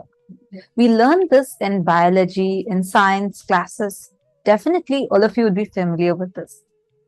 This much science, the modern science, has discovered. But we are not just a biomechanism. We are having a huge component of us called as consciousness. That's what is making us who we are. That is the one which is making the entire organism functional. That consciousness, which is extremely subtle, which is making the whole organism called as human beings function. That consciousness is very closely tied to the DNA through sound. Now, this, when we say sound, it includes the kind of sounds that are generated by you, like when you constantly keep carrying negative thoughts, negative ideologies, negative cognitions. Even these are there inside that knot. It is called as Chit, consciousness, Jata, matter, which is what is the DNA in this case, Granthi is a knot. So the Chit and Jata, consciousness and DNA is literally tied like a knot. Now this knot needs to be broken. That is what is the process of Vedana. Chit Jata Granthi Vedana process. That's exactly what Swamiji is going to be doing in this session now. It's a very, very, very special initiation. Understand? Genetic disorders. Many people say, oh, it's like actually right now, genetic disorders are considered as one of the difficult types of disorders to even get healed. And we are made to believe that the genes that are there in our system are fixed. It's like, oh, you are born with these genes, so these genes are definitely going to be active for you, and therefore these disorders can never be healed. You can never recover from such issues you're having because these are genetic. Certain patterns, oh, these are genetic. How many times you might have even wondered, saying that, oh, in my family, my grandmother has diabetes. So definitely because of the genes, I would also be having diabetes. I have a high probability to have diabetes. These kind of thought currents are very, very common and we all believe it. But in Hinduism, there are very powerful processes where the dormant DNA strands are awakened, where you have the power to consciously choose which DNA strands needs to be awakened, which DNA strands, which genetic codes of your DNA needs to be muted. We have right now, this is like actually $1 trillion industry where just to have certain parts of your genes, certain codes of your, certain genetic codes to be activated and certain genetic codes to be muted. But we have had this science for thousands of years and which is there available in our scriptures. But unfortunately, we have lost access to them. It is Swamiji, the Supreme Pontiff of Hinduism, who has revived this science and gifting the science to all of us through the process of Chit Jata Granthi Vedana process. Normally, all of us have less than 3 strands of our DNA awakened. There are totally 12 strands in our DNA. Less than 3 strands are only awakened for us. Only when the 12 strands are also awakened, you only for an incarnation, all the 12 are awakened.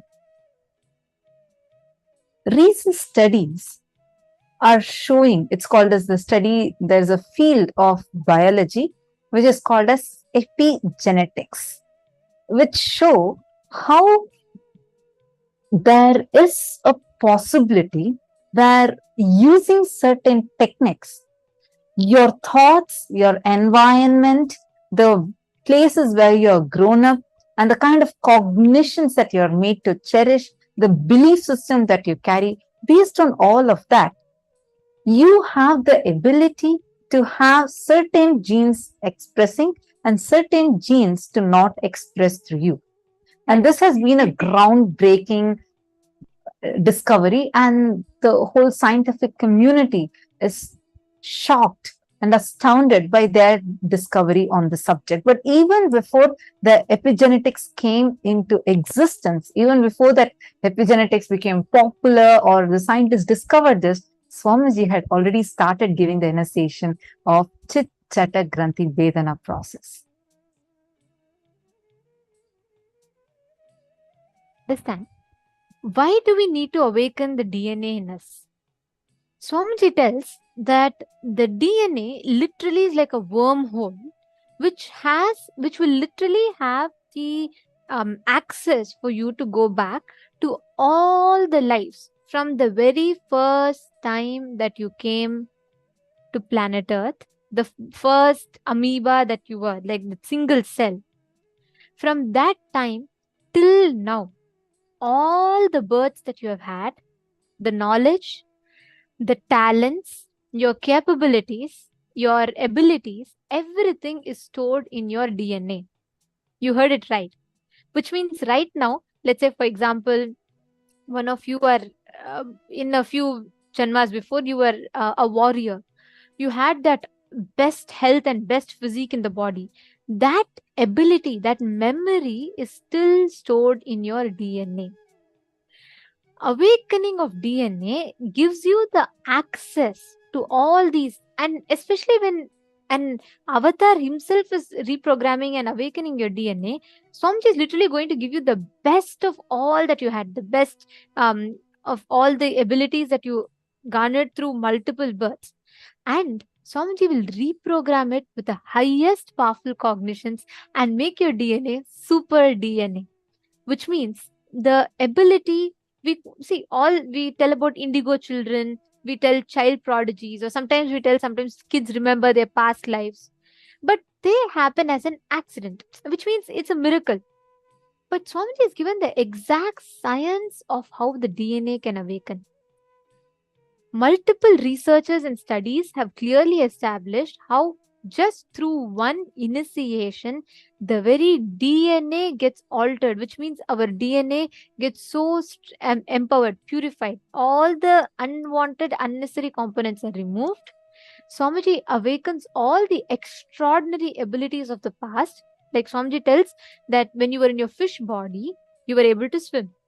That talent of swimming, breathing underwater is stored in our DNA, in some compartment of our DNA. So when Swamiji awakens, he's going to awaken that possibility, that power back to us for us to be able to express it in this body. This is what is called as super DNA, where all your past capabilities, functions, abilities, all of them are awakened. But Swamiji deletes all the unwanted, unnecessary, like, let's say the genetic disorders or something that carries. All of that Swamiji heals. Swamiji awakens these extraordinary abilities which will be useful for you. And Swamiji adds the consciousness of Paramashiva, the ultimate powerful cognitions in your DNA, and literally gives us like the best thing for us to start manifesting using our DNA. So that is the exact process that all of us are going to be receiving today. We're all going to be receiving this initiation, and let us all get ready for receiving this initiation. Today, we're having the darshan of Sadanritta Murti, Chandatandava Murti, Sandhyanritta Murti forms of Paramashiva. These are all the dancing forms of Paramashiva. Today, we all learnt about the Ananda Tandava, right? Where Swamiji is explaining the principle, the Mukti Tattva of Nataraja, where he goes on dancing, dancing, dancing. Even when his anklet falls, he doesn't stop. He doesn't pause. He never waits for perfection. He's the ultimate perfectionist. But he never waits for the perfection to happen. He goes on dancing, dancing, dancing. And that's why Swamiji explained the whole incident where the Adishesha himself comes, Vasuki himself comes and he coils around Paramashiva's leg as anklet. Never waiting for perfection, goes on doing the Tandava, Ananda Tandava. It is that form of Paramashiva, which is Sadanritta Murti, which is also called as Nataraja, the very form of Paramashiva that is in Chidambaram. Today, we are all going to be receiving the darshan of these forms of Paramashiva. We will now be chanting the Dhyana Shloka of the Sadanritta Murti form of Paramashiva. So let us all get ready, and we are going to be having the darshan starting very, very shortly. We request all the participants to quickly settle down.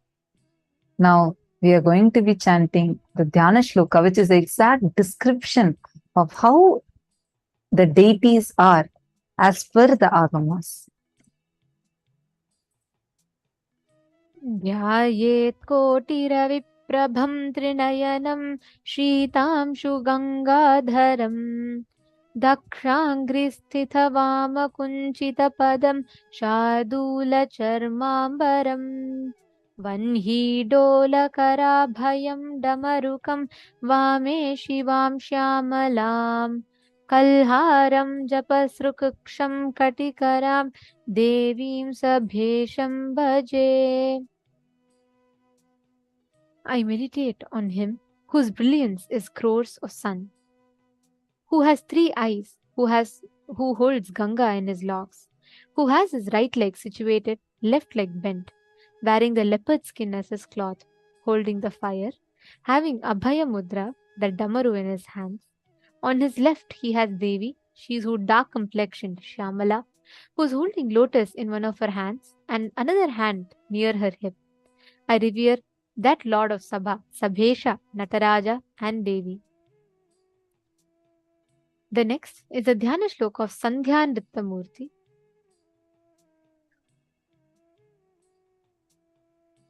Chaturbhujam Trinetram cha Jata Makuta Bhushanam Abhayam Damarum Savye Vame Pincham Savismayam Apasmaram Bina Pithe Vamaghraya Kunchitam Sthitam Urdhve tu Dakshinam Padam Upasanghavyānugam dhadat Tatpadam Kunchitam Vatha Sarpakankana Bhushitam Sandhya Tandavamevam Syat Varnadhif Purvavad Bhavet.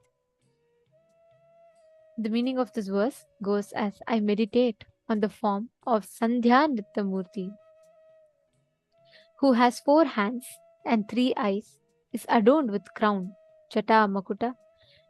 In his right hand, he holds Abhaya and Damaru. In his left hand, he holds a peacock feather. Pasmara is present without a pitham. The left leg is bent and is on Apasmara. The right leg is facing upwards. That leg is having serpent as the anklet.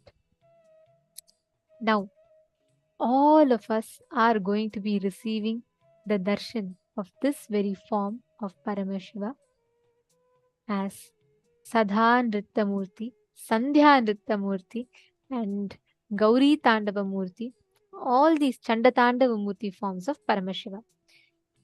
Like Swamiji was explaining, this principle that Nataraja represents through the Mukti Tattva, the principle where he goes on performing.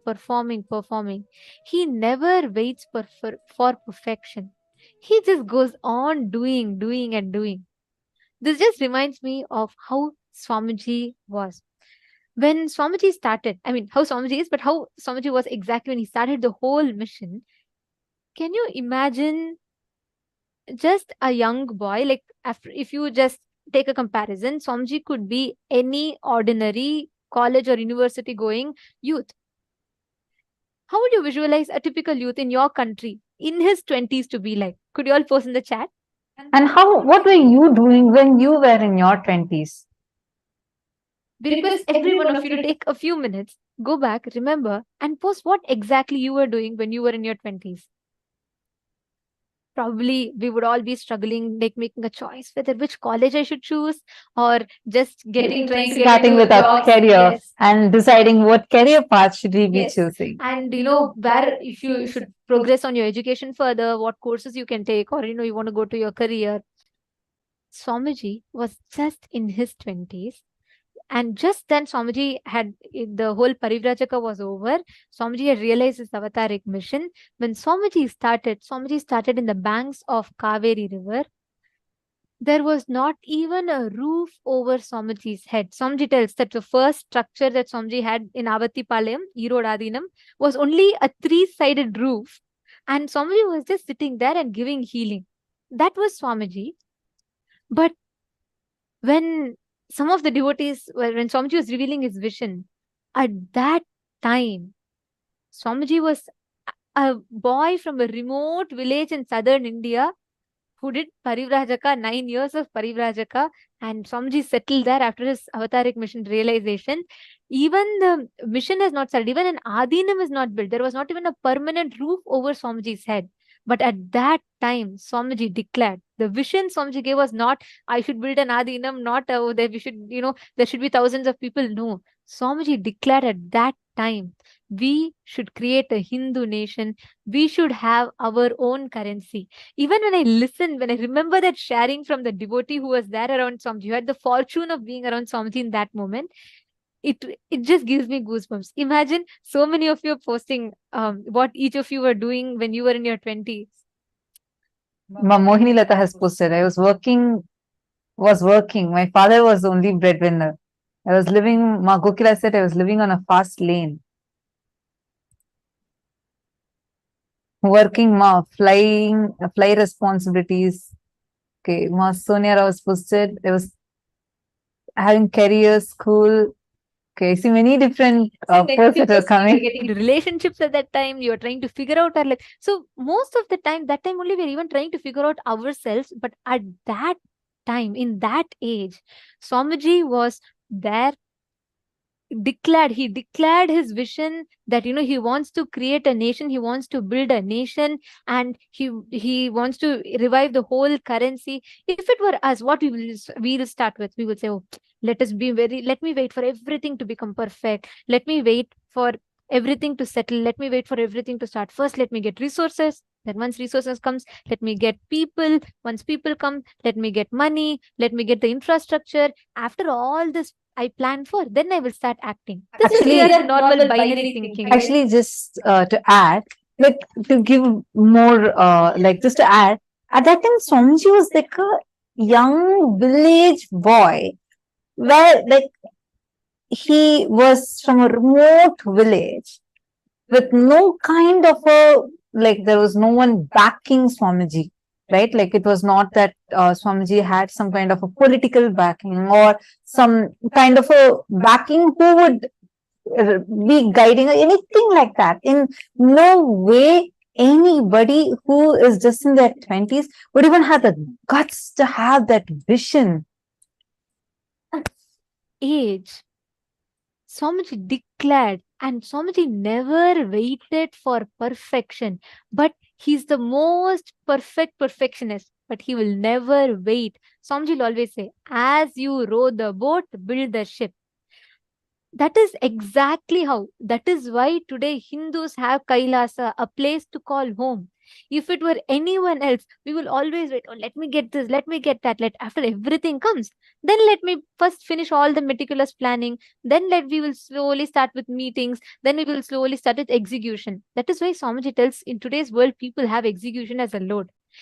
I have never once seen Swamiji, let alone stress. I don't even relate to the word called stress with Swamiji. I have never, there is nothing, you can't even get, there'll not be even 1%, not even stress. I've never heard Swamiji say, oh God, there is so much to do, there is no time. I have always heard Swamiji tell, I am going to live here for long enough. If needed, I'll even expand my life further, but I will make it happen. Never waited for resources. He never waited for anything. The Ananda Tandava, that is the Mukti Tattva that Swamiji was explaining in the session today. Never waiting for perfection, going on doing. I just wanted to add one thing in that. Even when Swamiji started the whole Adi Kailash monastery, right?